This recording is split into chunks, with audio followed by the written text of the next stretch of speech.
Hello, YouTubers, and welcome back to another episode of Buckshot Thursday here on the Ohio Patriot Education Network YouTube channel. I'm, as always, your host, AR the Ohio Patriot. And for today's episode, we're going to talk about criminal Mayor Tiffany Henyard and her latest idiocy. We're also going to talk about some other things, too, related, specifically the upcoming trial of James Crumbley in Michigan, as well as obviously what I mentioned in the Cooking with Network episode I did a little bit ago, which was potential for grid down stuff coming and whatnot. So anyway, Matt was supposed to do a chat tonight about 35 minutes ago. Did not do it, obviously. So Duke's supposed to do a fill-in chat right now, but he walked away from his computer for a couple minutes. So I figure I'm going to go live then too. It's whatever. Yeah, we'll probably do this for about a half hour, give or take, because I still want to keep some time on here for tomorrow's Freedom Friday, that's what it is. But anywho, so basically, yeah, you had I lost internet for about an hour this morning is what it was off of Spectrum's network. And I know Matt was saying last night that apparently you could have that apparently with this hack like 10 days ago, whatever it was now, that there's a very real possibility that ISPs were hit during this whole thing. And makes sense because people were experiencing, outages and stuff here and there all the time now since that time is what it was then. Of course, you got everything going on with the people not being able to get meds and having to now call meds in by like prescription people and stuff like that. Be like, yeah, they're good to go, right? And they're like, yep.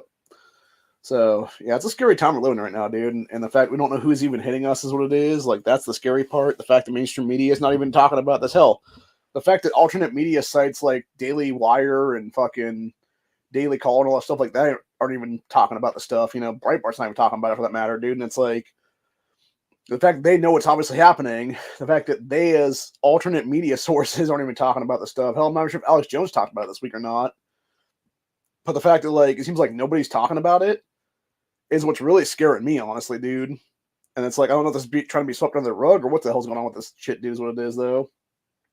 But it makes more and more sense why I was talking about here a couple weeks ago with the April 8th solar eclipse happening here in Ohio. And then the mainstream media has been talking like pretty much since the end of last year about like possible like solar flares hitting that same day or whatever the case be. And now it makes sense that they're prepping us for something like this is what it is, where it's not even solar flares that are going to hit us. It's going to be fucking like some like direct attack or whatever on our grid. That's what it is, or something. By like some hacker group or a bunch of hacker groups for like some other country or something like that, or multiple country for that matter. Because hell, it could be Russia, it could be China, it could be fucking North Korea for all the fucking at this point, dude. It could be all these motherfuckers working in cahoots with each other for that matter. It could be a bunch of third world nations that have a bunch of smart people in like fucking rooms and stuff like that right now doing hack shit, dude, is what it is. And like I said, and the real problem is, again, it's like it could even be an inside job by our own government, because that's one thing that Tor chick mentioned that time, the one that was trying to run for Secretary of State here of Ohio last about a year and a half ago, give or take. She actually mentioned that some years ago to Millennial Millie when they were talking about the whole thing, and she was like saying about how she used to actually work as a hacker for U.S. government, is what it was there, and how it was like that piece of shit John Brennan was like her direct boss or whatever, the guy that was a CIA head or whatever at one point in time in history. And how she would basically be, told to go do this stuff, whatever the case be, and then like a couple days later there'd be some like outage someplace, like a fucking like that one hack of was it the Spirit? I'm trying to think what it was. It was the credit card or credit score companies, like the Equifax stuff like that's what it is there. They got hacked a few years back now.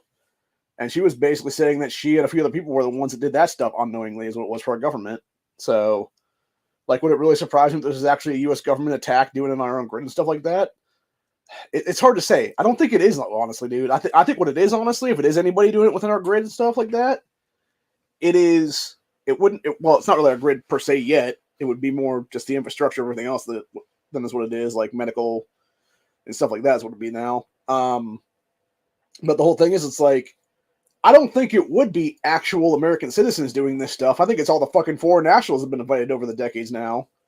Whether it be the Chinese inside of our grid stuff like that now, whether it be the fucking, various other third world trashes here right now doing stuff, Like, it wouldn't surprise me, at least these people were actually the ones that were trading the shit now. And figuring out, like, our vulnerabilities for the last few years now, whatever the case be, and then being like, okay, let's hit this switch and this switch and this switch. And it's basically just them going there, like making some calls to a little hacker group and stuff like that, and being like, okay, you know, I plugged this piece or whatever the case be, and now you got to hit this thing or whatever the case be. And I'll tell you what this reminds me of, honestly. People were saying the other day it reminded them of the movie Live Free or Die Hard, the plot of that. There was a season of 24 some years ago, like, I don't know, like at least 10 years ago now at this point. And it reminds me of that particular season where it was Chloe and a bunch of her people doing like some kind of hack like this, similar thing is what it is there. So, and trying to like knock the grid, knock like a bunch of other stuff out of communique and stuff like that. So I wouldn't be surprised if it was something like that, honestly, dude, where it's just a bunch of pissed, like even hell, for all the fuck we know, it could be Snowden getting a bunch of people together to do this shit then, dude. Now, granted, I'm not going to sit there and blame, you know, Edward Snowden for this. I don't think he did the shit, obviously, but like, could it be Snowden in Russia? For all the fuck we know, it could be. Or it could be people that he knows from, for that matter, dude. You know? So, that being said, Edward Snowden is a national hero in this country and should be treated as such, because so should Julian Assange for that matter, because they were the ones that outed all this shit going on with our government is what it is. They're all the corruption and crooked shit there is what it is then. But instead they're being, you know, portrayed as fucking traitors of this country is what it is then, dude, which is absolute bullshit entirely. So, but yeah, I don't think it's Snowden particularly doing this shit, that was what it is, but yeah, I wouldn't be surprised if it was some, like, you know, Russians infiltrating, or, like I said, I think it's more Chinese than anything else infiltrating and stuff like that, dude.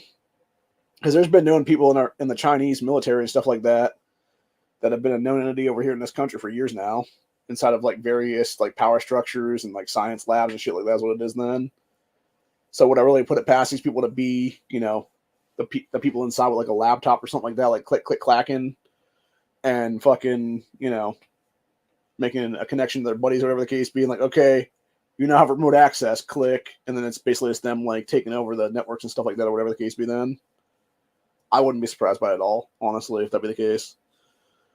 So, but yeah, it's very scary to think about, dude. And it's one of these things that very much worries me right now. Because especially with it being dead of winter right now, dude, like, God forbid they hit the grid. Bro, we're going to freeze to death, legitimately. There's going to be a lot of people in this country that are just going to freeze to death. That's what's going to happen there. Because obviously where our homes are in some very cold climates. And when you don't have any kind of heat source at all, you're going to freeze to death. You know, it's like that episode of Jericho back in the day, where it was even the old couple that was there right by the fucking fireplace, and they still froze to death, for God's sakes. So it's like, yeah, man, if you don't have enough heat going into your home, or being able to keep your body temperature in a you know, above a certain degree is what it is, then you start becoming hypothermic, man, and you will eventually die from that is what it is. And that's what scares the shit out of me right now. Like, I have no problem, you know, like here's the thing, right? If I'm going to die, I'm going to die on my own terms, really, is what it is, dude. But like, the whole point is, it's like, if I were to die from something, I would much rather die of like heat exhaustion or something like that than just sitting here being so cold and then eventually like freezing to death. Because that's just a horrible way to go out is what it is, man. And we shouldn't need to even think about that, honestly. But the fact that I have to think about that now because of all the shit going on right now is what really frightens me is what it is. But anyway. So, but yeah, that piece of shit Tiffany Henyard, man, that woman is a fucking trip and then some. Like, that, I can't believe that she hasn't been arrested at this point, dude. Like, as crooked as her ass is right now, she is like the worst mayor ever in this nation, dude, that's not in a major city right now. Like, obviously, Eric Adams is fucking terrible. He's in New York City. Karen Bass is terrible. She's in Los Angeles, California. But then you got, like, this little teeny-ass village in Dalton, Illinois, that this Tiffany Henyard woman has basically stolen $6 million from over the past, like, year or so, and yet she's still walking free. Even though it's now been proven that 6 years ago in 2018, she was caught breaking into cars and stuff like that and caught charges for that. It's like, how the fuck, with her possibly being a convicted felon, is she even allowed to hold office in this country, dude? Because I'm pretty sure that's a disqualifier across the board in every single political power position, dude. So unless her records were expunged or unless she cut like some kind of fucked up plea deal or had rights restoration or something like that, like, how is she still in office? How is she even allowed to run for office, for God's sake, if she had that kind of fucking criminal record, dude? Like, it really does bother me, honestly, on that one. And like I said, the fact you just now the FBI and stuff like that probing into her, it's like they're not even just arresting her. It's like, bro, what the fuck? Like, there's no need to probe her ass, man. You literally walk up to her house, cuffs in hand, gun drawn, knock on her fucking door, and arrest her ass at fucking gunpoint. Like, it's that simple, man. And you hit her for embezzlement, you hit her for fucking money laundering, you hit her for a bunch of RICO Act charges, for God's sakes, dude. Hell, I mean, she's targeting businesses, for God's sakes, in that town that refused to do her campaign. Like, how is that not fucking campaign? Like, well, it would be, first of all, campaign finance violations for sure. It would also be fucking extortion for that matter, too, on top of that, dude. Like, another RICO Act charge then. So it's like, yeah, bro, like, this woman's done, like, at least, like, 47 different felonies right now. At least 3 of them, like, major federal felonies.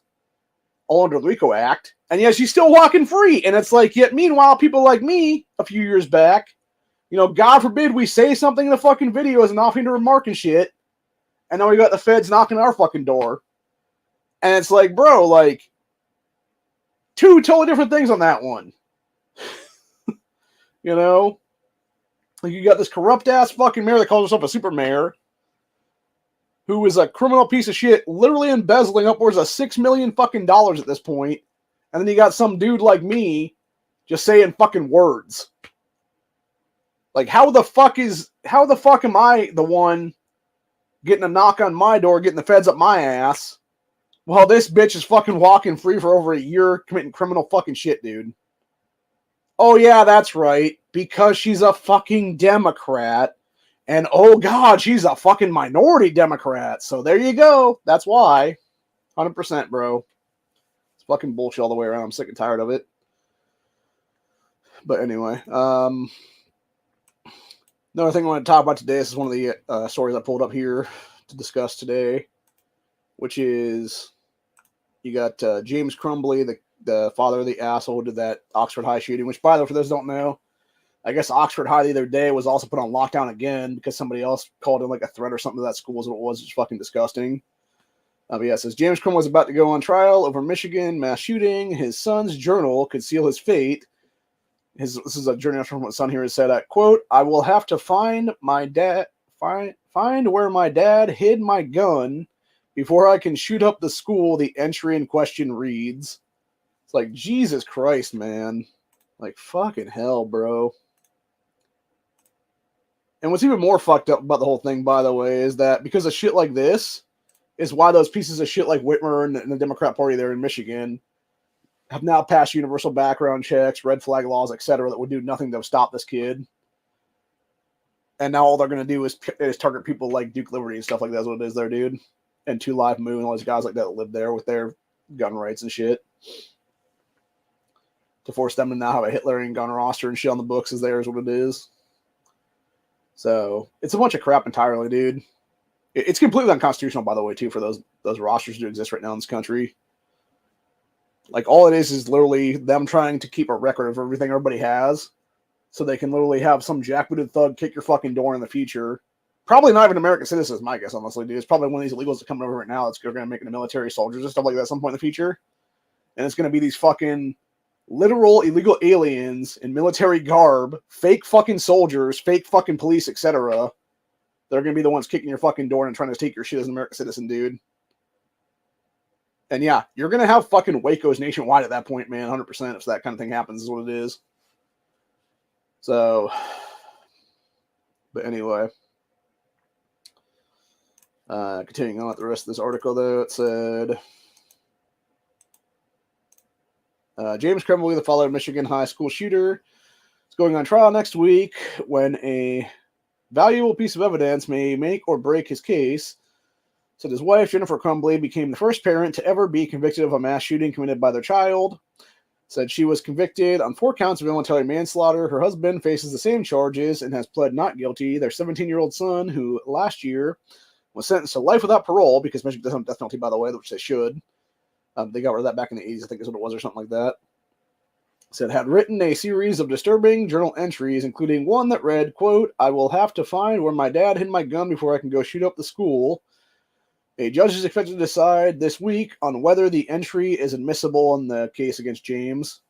Said this line could be favorable For Mr. Crumbly's defense, as prosecutors argue that he and his wife ignored their troubled son's mental health and gave him easy access to a firearm in their home, which they did, but they didn't. And that's the problem, though, because, well, first of all, who the fuck? Like, these people were shit parents to begin with, dude. They both had, like, misdemeanor criminal records back in the day for other stupid shit they did back in the past, is what it was in, like, Florida and stuff like that. But the entire point is, though, like, you obviously know your kid is off somehow, dude.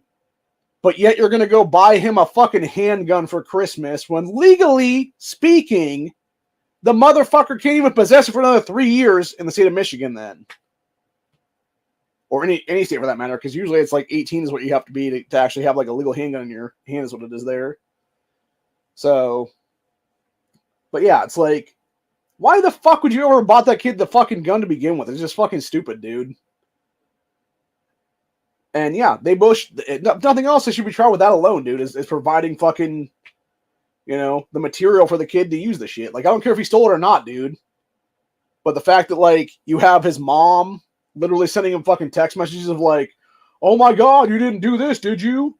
And then when he was caught, like, searching ammo at school and stuff like that, she's like, be smarter than that. Don't let him catch you doing that. It's just fucking ridiculous. Like, meanwhile, she's sitting there carrying on affairs with like 4 or 5 other fucking men is what it is, there and her husband at the time. And it's like, Jesus Christ, dude. Like, these people are just shitty people in general, dude. And then on top of that, for them to go on the run after the fact, it just shows me that they're guilty as hell is what it is, dude.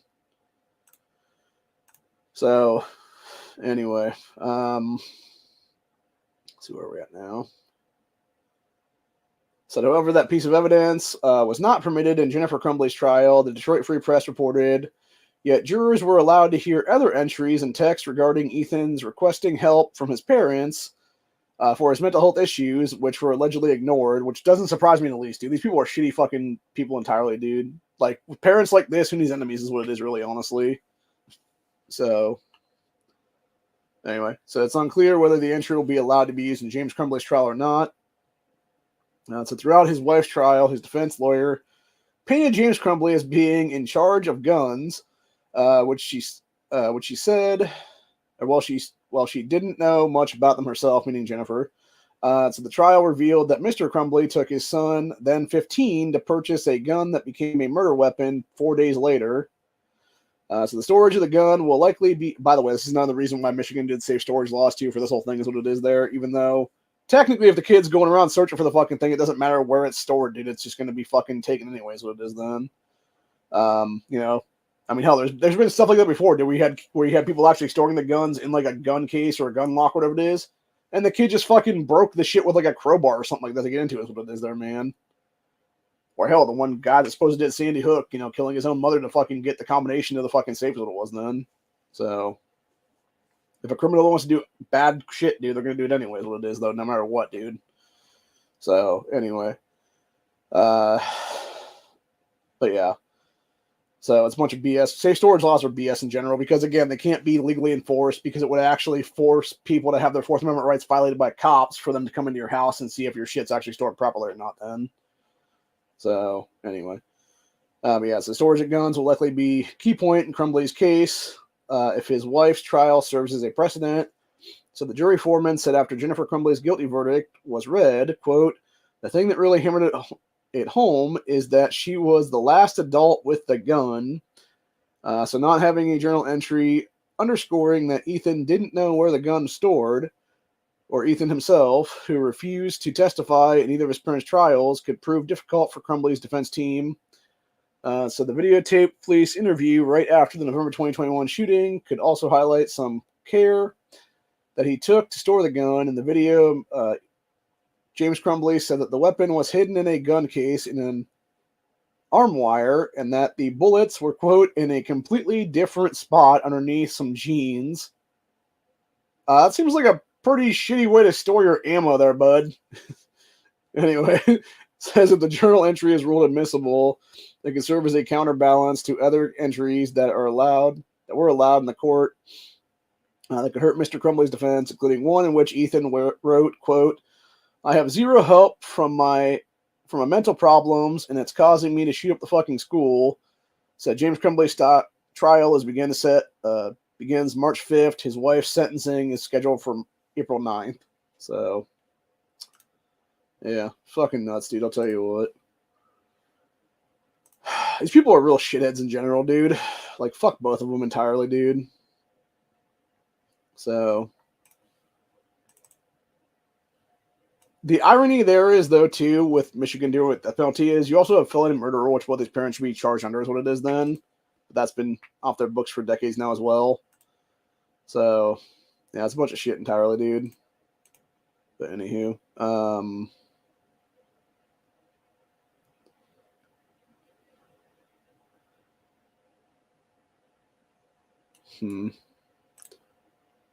There's a bunch of stuff coming out about that Larkin Riley girl that was murdered in Georgia the other day, too, by the way, of how specifically Larkin Riley murder. Athens sheriff, who's a black dude, by the way, opposed turning criminal illegal aliens over to ICE for deportation. That guy needs to be charged with fucking first-degree murder charges as well, dude, on that one. So does the fucking shithead mayor of Athens, Georgia, too, for that matter, dude. That Kelly Garetz, or however you pronounce the guy's name is what it is there. Who literally came out and tried to blame Trump for his own fucking failures then. Not deporting these fucking pieces of shit, dude. It's fucking disgusting. Actually, here's a piece of good news. Bud Light boycott cost Anheuser-Busch $1.4 billion in sales. By the way, for those who don't know, Secretary of State of Ohio, Frank LaRose, actually owns a share in that fucking shit. So it's like, you're actually costing that dude's family quite a bit of money as well. Which kind of makes me laugh. So, but anyway.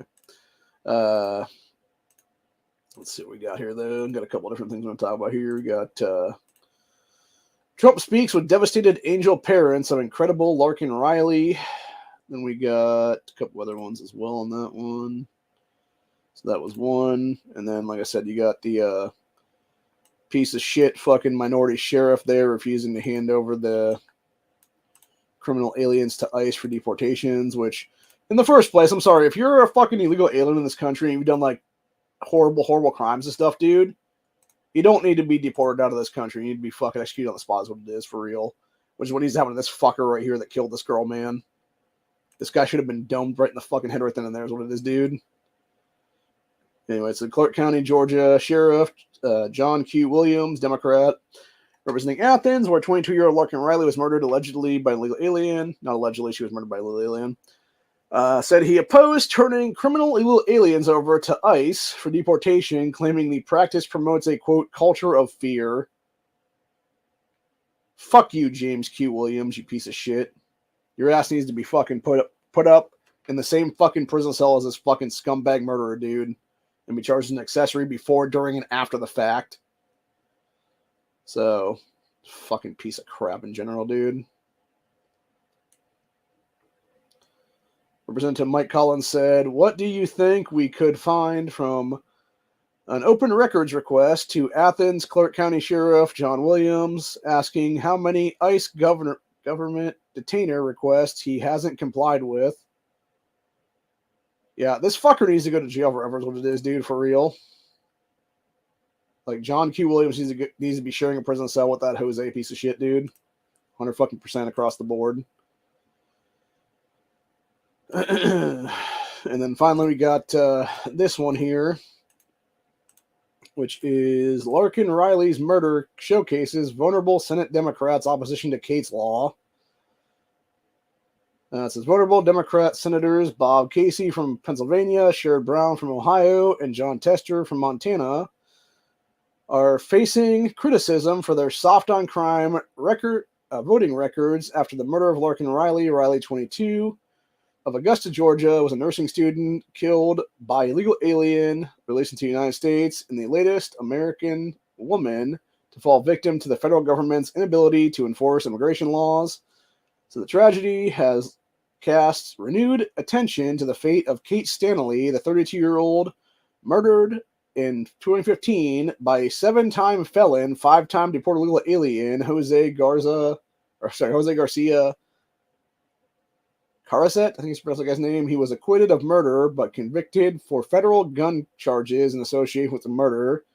So after Stalin's murder, Republicans tried to prevent similar crimes from being committed by writing Kate's Law, which would institute a mandatory minimum of 5 years imprisonment for deported felons who illegally re-enter the United States. Kate's Law was included in a provision in the Stop Sanctuary Policies and Protect Americans Act legislation, which would also hold sanctuary jurisdictions accountable for defying federal law and provide liability protection for state and local law enforcement to cooperate with federal government enforcement of deporting illegal aliens. Said Sherrod Brown, John Tester, and Bob Casey each voted to block the bill in October of that year, sinking its chances of becoming law. Republicans blasted Democrats for locking arms to kill the bill, saying, quote, a vast majority of American people oppose sanctuary cities that harbor dangerous criminals who are here illegally, and I'm disappointed that my colleagues blocked this sensible anti-crime bill from coming to the floor for a full debate and vote, said then Senator Tom Tillis said after the vote, said Sherrod Brown saw things differently in October 2015. By the way, sack of shit Sherrod Brown, who I've been calling out since 2018 for being a cheating sack of shit entirely, who if Frank LaRose, current Secretary of State of Ohio, had any goddamn balls, he would have actually had arrested at this point for fucking massive voter fraud in the 2018 midterms. But no, fucking dickhead Brown had the audacity to fucking go out and fuck around like that. Said Sherrod Brown saw things differently in October 2015. Was quoted as saying Kate's Law, quote, would waste taxpayer money by increasing the prison population. Fuck you, Sherrod Brown, you fucking piece of shit, criminal ass, child molesting fucking Democrat. I swear to God, this is why I need to be able to fight these fucking people, dude. Just beat their fucking asses and take their fucking jobs by force at this point, dude, for real. I actually want to fight this motherfucker right now, dude, for this shit. No, what's fucking wasting taxpayer money, you dickless scumbag, is pieces of shit like you voting yes on every fucking omnibus bill for the past, 10 fucking years now, you asshole, and costing Americans trillions of fucking dollars, and then having the fucking audacity in the past 48 hours now to go into fucking X and sit there and be like, oh, shrinkflation and skipflation, this and that, and these companies are trying to make record profits by fucking over how much they put inside of your shit for you. No, dickhead. Fuckers like you did that, Sherrod Brown, by literally putting fucking 10 trillion fucking dollars in the past 5 years or so to places like fucking Ukraine and Israel and all these other fucking countries like Jordan for fucking jet skis and shit like that. And all kinds of other dumbass wasteful spending every fucking omnibus bill you dickheads have made to the fucking floor at this point. You were the fucking problem, Sherrod Brown, not Kate's Law. This is why we honestly need auto DQs from office at this point, dude. Oh my God.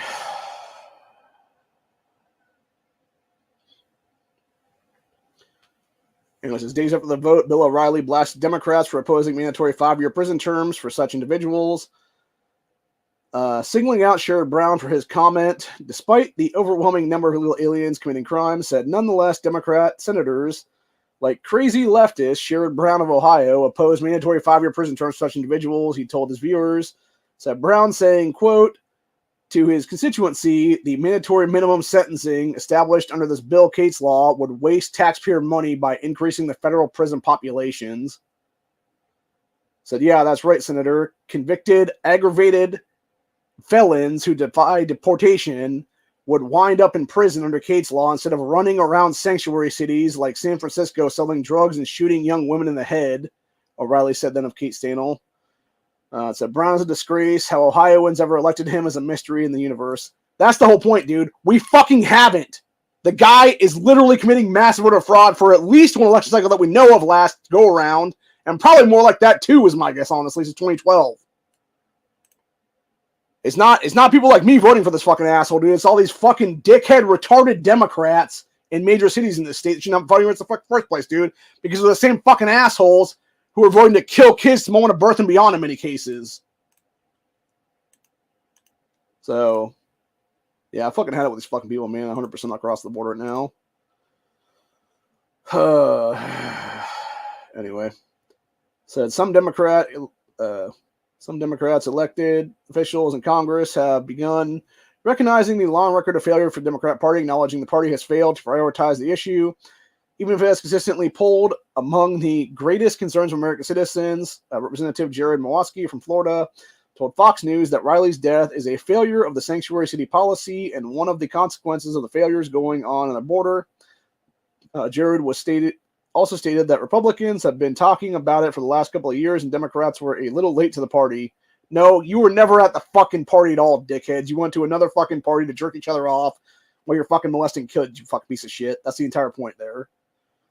Said Thursday, with polling showing Democrats underwater on border security and immigration laws, Biden visited Brownsville, Texas, in a transparent attempt to booster his thin border credentials that National Border Patrol Council President Brandon Jed called too little too late, because it always has been, dude. That's the whole point entirely. And that's pretty much it for the rest of that article. There's a couple other pieces. I'm not going to read the rest of it, dude, because it's not even worth it to read anymore. It's fucking ridiculous what it is, dude. No, Sherrod Brown needs to have his ass booted the fucking office right now is what it is for this shit, dude. So, honestly, I'll say it like it is, dude. Sherrod Brown needs to be in prison right now for an accessory to the murder of both Larkin Riley and Kate Stanel, as well as others for that matter that have been killed in the last fucking 10 years now under his bullshit ass senatorial runs and holding office. There's what it is then. So, same thing across the board for other Democrats, dude. They've been in office since that time in history. So, anywho. But, yeah, that's about it for today, though. Hope you guys enjoyed this episode. I'll be back at some point later. I'm not sure exactly when yet. Probably tomorrow at around 5 or 6 or so, give or take, for Freedom Friday, where we'll talk about other stuff and stuff like that with Corey and company and whatnot. So, I don't know if Duke's still going or not, but if he is, I'm going to go over there and check out his shit, or if Matt actually showed up to his own chat later or something like that for like an hour later, whatever the case be. I'll go check him out if that'd be the case then. So, I don't know. But anyway. Other than that, though, like I said, we'll be back tomorrow for Freedom Friday at our regular scheduled time. And other than that, I'm pretty much done right now is what it is, dude. I'm fucking sick of all of it. And I'm sick and tired of these fucking Democrats holding any power in this country at all over again. And the rhino scumbags, for that matter, holding any power either, for that matter, dude. Which, thank God, that piece of shit Mitch McConnell's finally no longer going to be Senate minority leader anymore at the end of this year, which he should be stepped down right now is what it is, though. Don't even wait fucking, 10 months, you dickhead. Step down immediately, you fucking asshole. Let somebody else step into that fucking role and be the better person is what it is then. So, anyway. But, yeah, other than that, though, that's where we're at for the day. My best advice to everybody, especially if you are legally over the age of 21 in America right now, carry a fucking gun. Go buy a fucking firearm. Carry it with you. Have it loaded. If it's a fucking semi-auto, have one in the fucking chamber. If it's a revolver, just have it fucking loaded, dude, and carry it with you at all times. Like, seriously, either one of these things would have potentially saved Larkin Riley's life that day. Because that piece of shit would have tried to grab her and she could have yanked the shit out from her fucking waistband and just fucking unloaded on his ass is what it would have been then, dude. And she could have saved her own life there. But she didn't. And she wasn't carrying, most likely because of stupid ass fucking unconstitutional laws on college campuses in this country where you cannot carry on campus, which is absolute bullshit entirely. It does not fucking matter, dude. Your life matters more than some bullshit ass fucking policy at some fucking fuckstick ass college in this country, dude. No, fuck these fucking colleges. If they're gonna put shit like that on the fucking books, where it's American tax dollars paying their fucking entire thing to exist in this country, from the tuition and everything else like that, dude. No, fuck them all, dude. It's time to sue these goddamn universities into the fucking ground at that point and implement nationwide constitutional carry, especially on college campuses in this country. And it's as simple as that, really. It doesn't matter if these fucking bullshit ass fucking statutes exist or whatever the fucking case be. Guess what, dude? They're not fucking law. They can't be fucking law because they're restricting your rights to carry is what it is. And it's as simple as that, really. Your life is more important than some bullshit fucking college rule is what it is, dude. End of story. Carry. Save yourself from criminal aliens in this country. Do what needs to be done to survive. And it's as simple as that. End of story. Have a good one, y'all. Later.